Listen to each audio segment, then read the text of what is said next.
Hello there, I'm that other George. And out of all of Star Wars, one of my favourite characters is Ewan McGregor's Obi-Wan Kenobi. Look at him, he's beautiful. So when I heard this iconic character was getting his own TV show, I was very interested. After years of Disney trying to ignore the prequel trilogy, they have now fully embraced it.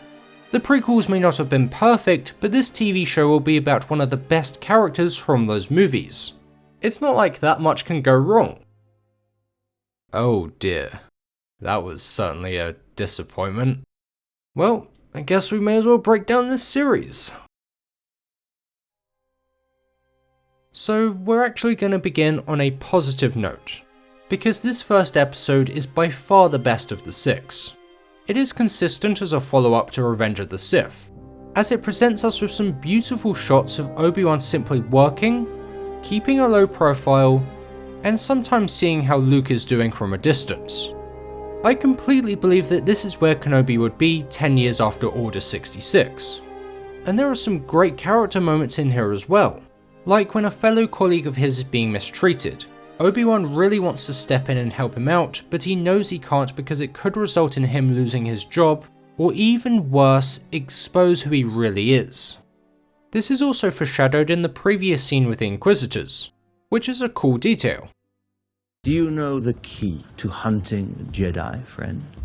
It is patience. Jedi cannot help what they are. Their compassion leaves a trail. So the episode is pretty good so far, but unfortunately this hopeful beginning is quickly let down, as a young Princess Leia is about to be kidnapped in order to lure Obi-Wan out from hiding.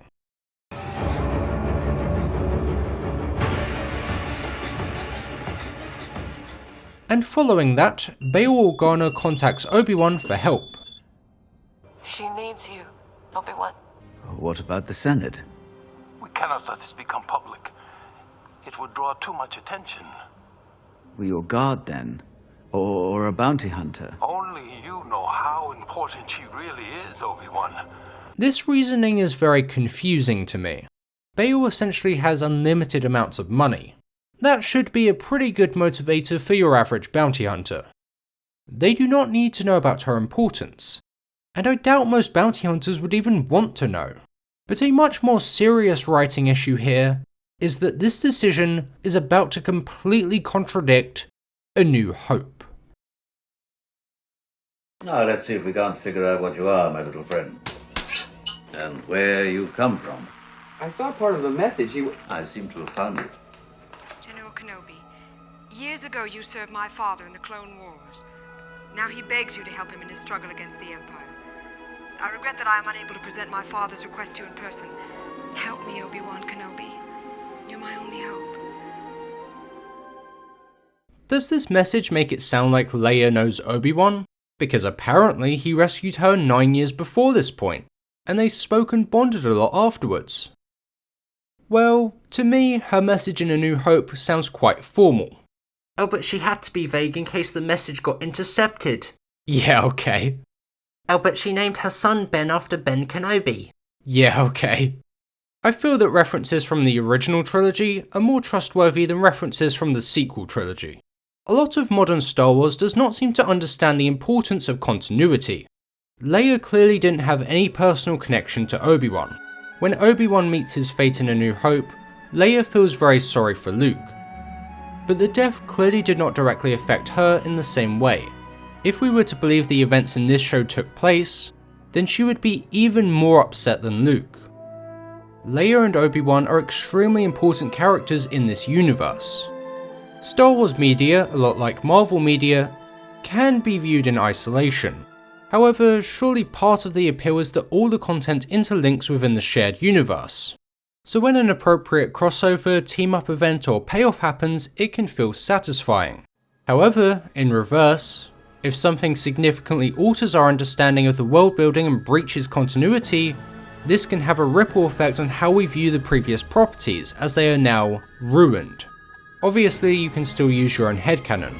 I, for one, do not consider this show in the same realm as something like Andor.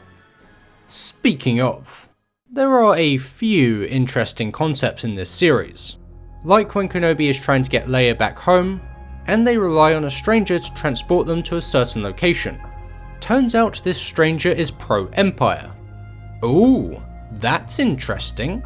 We might get a deep character exploration for why he believes what he does, and it will end up being important to the greater narrative. Nah, Kenobi just uses him as a meat shield whilst fighting off stormtroopers. I guess Freck is automatically seen as a bad individual because of his views towards the Empire, and it couldn't be that he's just incredibly misguided or anything. Yeah, any nuance in this show has been completely chucked out the window. The show presents the Empire as very cartoonishly evil. Even before meeting Freck, Obi-Wan said this to Leia. It wasn't always like this here. There were fields and families. And then the Empire came in and ravaged it all. Why exactly would the Empire not want people and their businesses to thrive? The Star Wars universe doesn't have to delve into taxes. But surely all this money to fund the Empire is coming from somewhere? And if this has been transformed into a mining planet, is that not something worth exploring with a little more depth? And if the writer's answer to that is no, then why have this conversation present in the first place? This is not a huge issue or anything, but it definitely makes me appreciate Andor for all the effort that show goes to. The Empire would absolutely want an industrial planet like Ferrix to continue, and because the Empire in that show is smart and want to allocate resources appropriately, they leave Ferrix alone. They only step in once the Preox Milano caused so much chaos when trying to arrest Cassian. But anyway, enough of that interesting series, let's get back on track. After Kenobi's confrontation with some stormtroopers, backup arrives and he is forced to surrender, although continues to hold a blaster, but is then saved by a spy known as Tala. However, unfortunately for him, Lord Vader has now been informed of his location on the planet.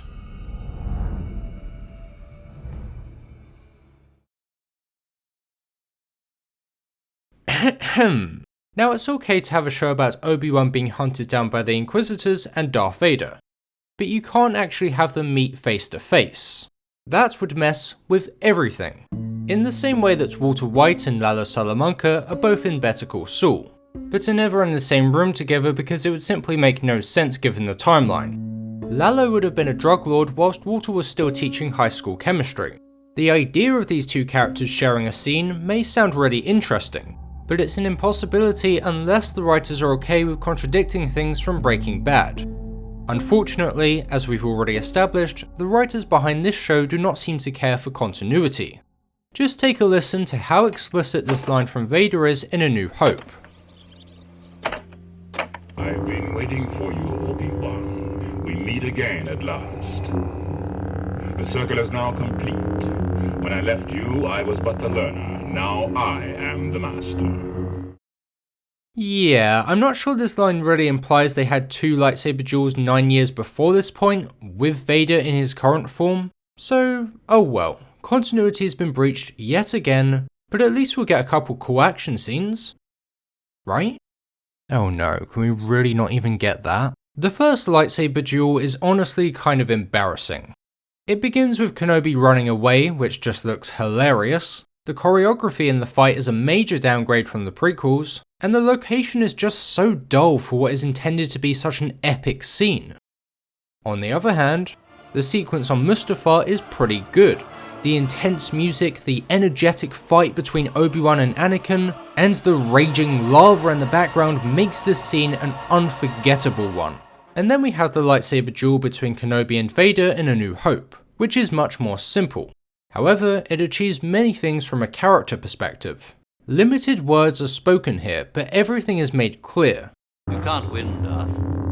If you strike me down, I shall become more powerful than you can possibly imagine.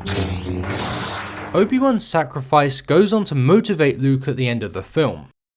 Use the Force, Luke. This also gives him that determination to take on Darth Vader himself, before finding out that he's his father. No, I am your father. What exactly does this scene achieve? The fight is bad and it does nothing to develop these characters because these characters have already been developed and there is only so much the writers can retcon. Anyway, Vader tries to inflict that same level of pain to him through flames, which is quite possibly the cheapest way to reflect events. Then Tala somehow ends up saving Kenobi and the stormtroopers are completely oblivious to where the blaster fire is coming from. I much prefer when the Empire actually poses a threat. But anyway, unfortunately, because Obi-Wan wasn't able to protect her, Leia has now been taken by Reva. So we're now at the halfway point of this journey, and interestingly, episode 4 of this series, the one where Obi-Wan re-rescues Leia, ended up being the least well received. I know a 6.4 out of 10 doesn't look that bad, but trust me, for a random TV episode on IMDb, that is pretty bad. And although the consensus on these aggregate sites is always worth taking with a grain of salt, I personally don't believe this episode is the worst. Episode 3 contains a lot of fan service. So despite all its issues, it has been approved by most. Well, aside from the scene with the Lasergate, everyone found that stupid. Whereas episode 4 has little fan service, but does contain an arguably worse Lasergate moment, as Kenobi tries to sneak Leia out the base by hiding her under his trench coat.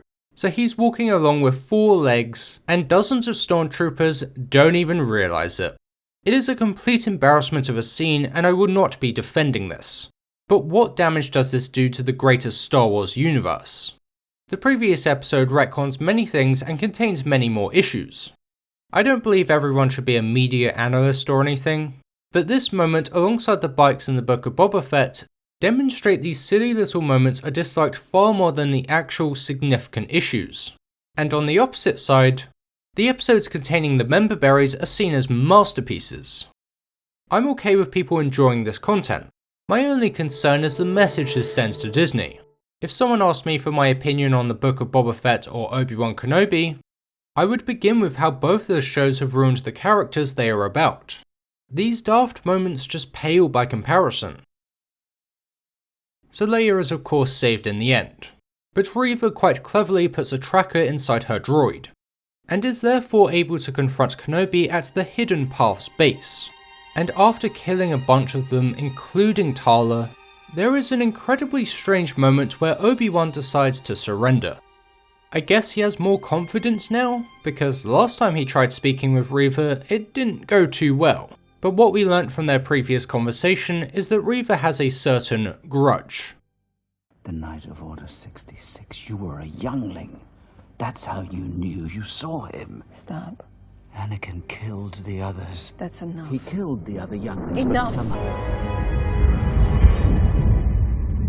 I tried to help them, but I couldn't. I played dead. Hid with the bodies. They were the only family I knew. And he slaughtered them. You're not serving him, are you? You're hunting him.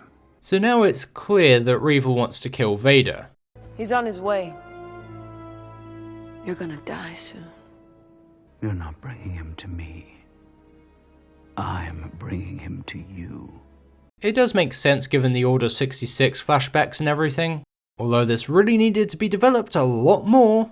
But the biggest question on my mind is, why has she never attempted to kill Vader before? Why is now suddenly the golden opportunity?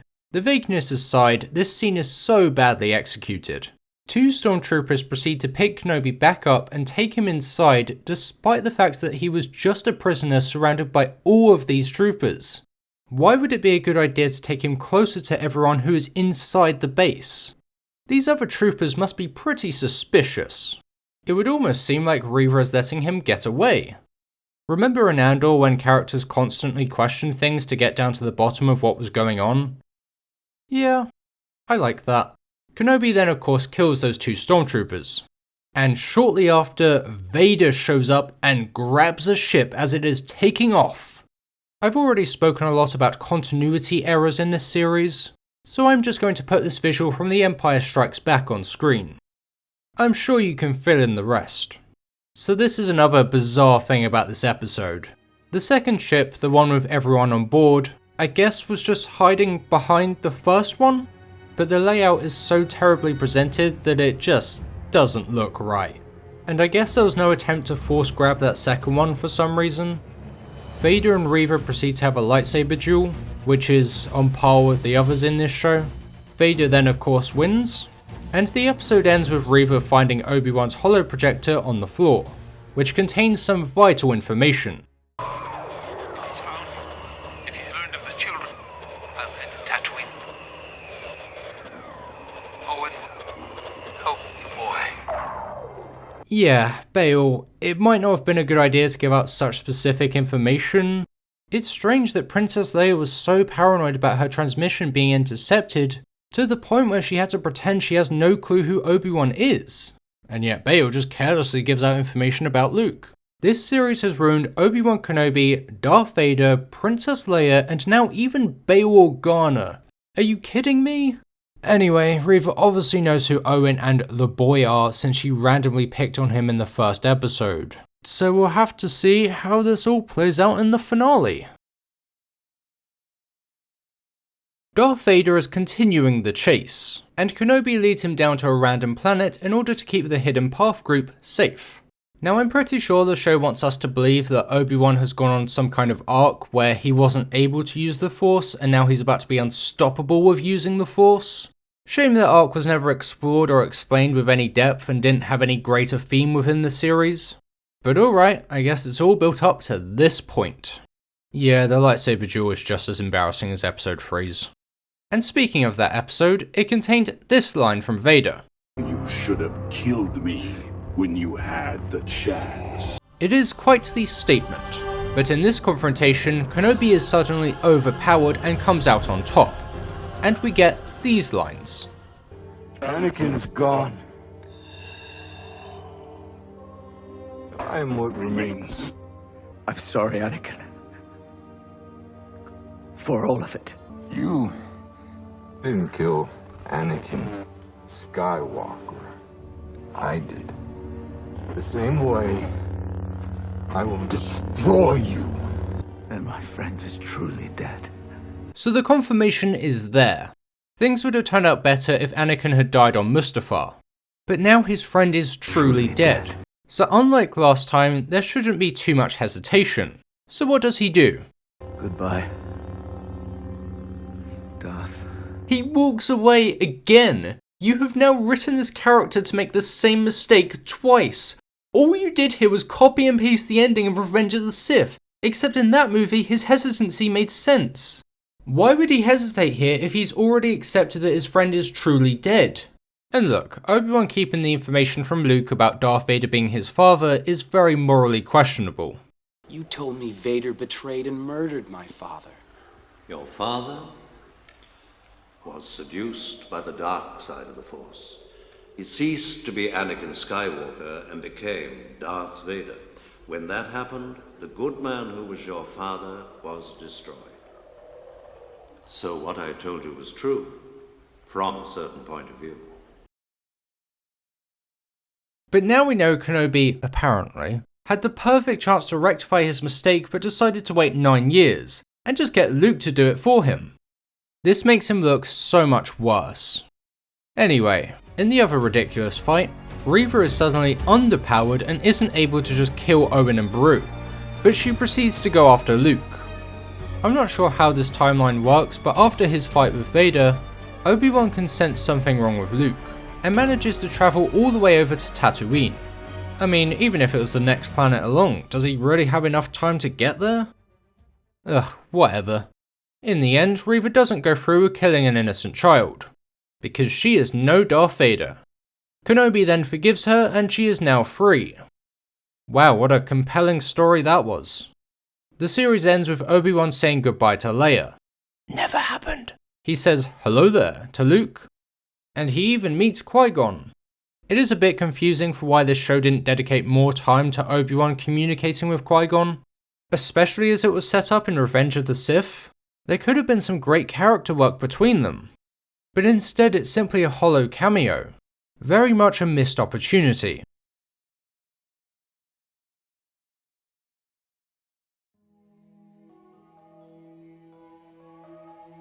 In conclusion, Obi-Wan Kenobi is a bad sequel to Revenge of the Sith, a bad prequel to A New Hope, and just a bad series in its own right. Despite a hopeful beginning, The show contains so many retcons, ruins so many established characters, doesn't even do a good job with its new characters, has some very poorly thought out and confusing scenes, and even writing aside, many production elements feel very cheap. It's a shame because Deborah Chow directed all the episodes and I really like her previous projects. She directed a great episode of Mr. Robot and a fantastic episode of Better Call Saul. But that level of creativity in the direction is missing from most of these episodes. The series could have continued from that opening, putting Obi-Wan Kenobi in situations where he has to balance helping people, but also keeping a low profile and trying to avoid the Empire. But those stakes just had to be raised, even if that was at the detriment of the continuity and these beloved characters. But oh well, at least we got Andor.